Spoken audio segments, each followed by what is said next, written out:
Good morning, class. Welcome to our first class. And today, what I want to do is provide the framework for how we will learn the semester. What are we learning? How are we learning? Why are we learning? All right. So this is a class of ideas. So it's really important for you to pay attention and understand how these ideas connect with each other. If I'm not being clear, ask me a question. In fact, make it a habit to ask as many questions as possible, because that way you will learn more, learning will be more fun for you, and learning will be much more clear to you, okay? So let's get in the habit of asking questions. So wherever I am confusing, wherever I'm speaking too fast, wherever you don't understand, interrupt me. Okay, let's get in the habit. All right, so I first want to talk about Emmanuel Kant. We will be discussing him a lot this semester because he is the greatest philosopher in Western history. And he taught us how the world works. And this is what he told us. He told us that we can never know the objective reality. There is an objective reality, what he calls the noumena. Okay? Or the things in themselves. That is not knowable to us. That is a world we can never access. Why? Because we perceive the world through our senses. Our senses, our perception, warps the world and changes it into a structure that we can process, called the phenomena.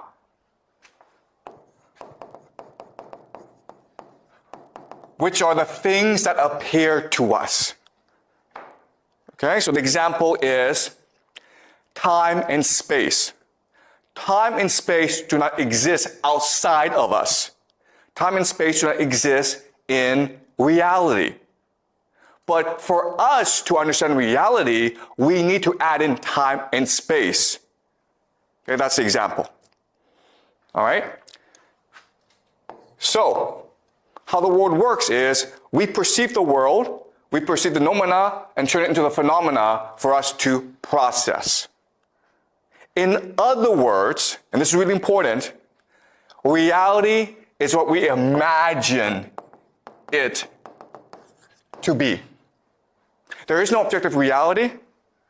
Reality is what we imagine it to be. Life is a constant process, a constant act of imagination. All right? That's Emmanuel Kant. That's the first idea I want you to understand. So what I want to do in this class this semester is train you or teach you or inspire you to augment your imagination so that you see the world much more clearly. This class is not about what to think. It's about how to think. All right.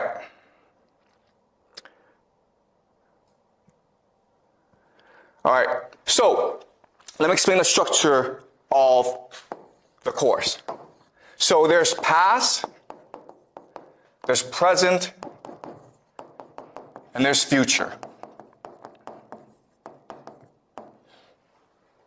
We'll be looking at all three this semester: the past, the present, and the future. We were analyzing all three in order to construct a more objective reality for ourselves. We will not succeed, we will fail.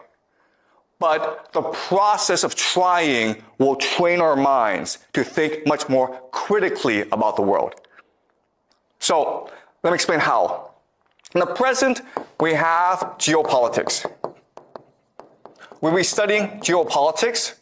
For example, why is there war in Ukraine?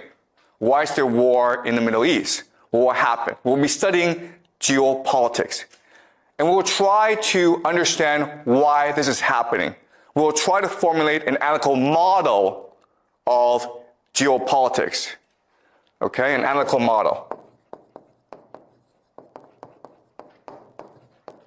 We will then use this analytical model to make predictions about the future. Why do we do this? Because these predictions will tell us if our analytical model is correct or not. Okay, does that make sense? It's no different from artificial intelligence. How do you know if your artificial intelligence, the model is correct or not? Well, you test it against reality. Okay? There's no difference between that artificial intelligence system and what we're trying to do here. And why are we doing this? Because if we're able to have an analytical model that makes correct predictions, then we can take all this and go back and analyze the past to reveal the secret history